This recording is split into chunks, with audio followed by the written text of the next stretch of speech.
Hi and welcome to the part 2 of video on RDBMS interview questions and answers from careerright.com. What do you know about acid properties of a transaction?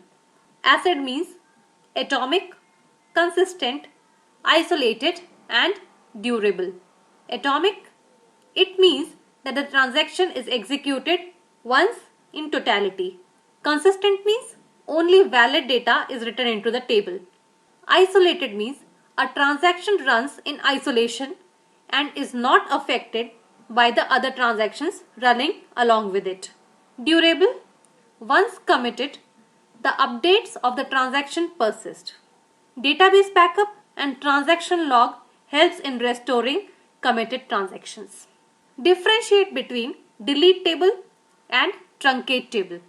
Delete table logs the deletion of each row while truncate table does not log the deletion of each row. Delete table is slower than truncate table. What do you know about constraints? Constraints help the database system automatically enforce the integrity of the database. Different types of constraints are not null, check, unique, primary key and foreign key. Explain cursors. What are its different types? Cursors are like virtual table. They have rows and columns as specified by a query. Current row concept of the cursor is a pointer to a row in the virtual table. The different types of cursors are static, dynamic, forward only, key set driven. What are the disadvantages of cursors? Following are the main disadvantages of cursors. A. Each time a row is fetched from the cursor, it causes a network round trip. 2. They are costly as they require more resources and temporary storage. And the use of select statements is restricted with some types of cursors. What is a join? What are its different types? Joins in a query explain the relationship between different tables. They allow the selection of data from a table based on the data from another table. The different types of joins are inner join, outer join and cross join. How do you implement one-to-one relationships while designing a table? While designing a table, one-to-one relationships are implemented mostly as one and sometimes as two tables with primary and foreign key relationships. How do you implement one-to-many relationships while designing a table? One-to-many relationships are implemented by splitting the data into two tables which have primary and foreign key relationships. How do you implement many-to-many relationships in table designing? Many-to-many relationships are implemented through a junction table which has keys from both the tables. These keys from both the tables form a composite primary key of the junction table. Differentiate between a primary and a unique key. By default, a primary key creates a clustered index on the column, while a unique key creates a non-clustered index.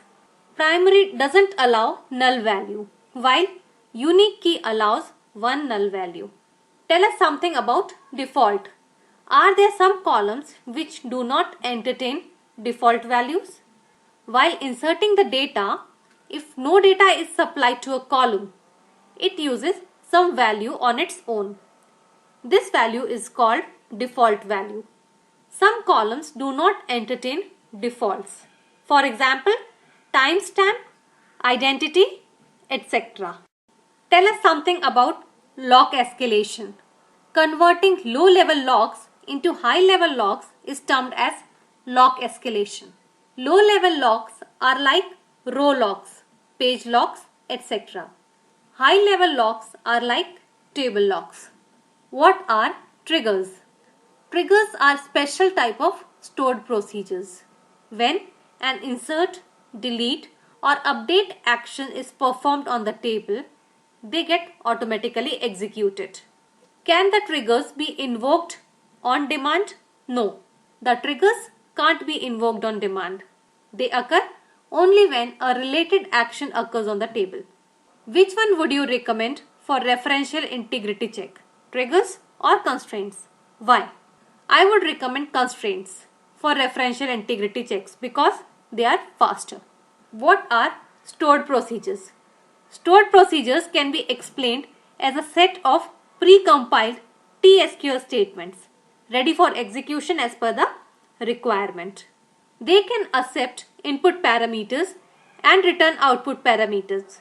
They can also return status values to the calling procedure indicating failure or success. What are the advantages of using stored procedures? The advantages of using stored procedures are being pre-compiled, they increase the speed of execution. They increase modularization in programming. They help in reducing the network traffic. What is the effect of stored procedures on network traffic? Stored procedures help in reducing the network traffic. The call is now sent to the stored procedure rather than sending many TSQL lines embedded in these procedures. What are parameters? Parameters are a way to communicate with the stored procedures. There are two types of parameters, input parameters and output parameters. What do input and output parameters in stored procedures do? Input parameters, they help the caller pass the value to stored procedure. Output parameters, they help the stored procedure to pass the value to the caller. What is SQL DML? SQL means structured query language.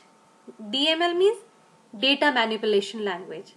SQL is a syntax to insert, delete and update records and execute queries. These queries and update commands together form DML. Following are the commands which are used. Select.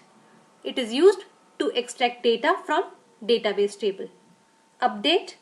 It is used to update data in a database table. Delete. It deletes data from the database table. Insert into. It inserts data into a database table.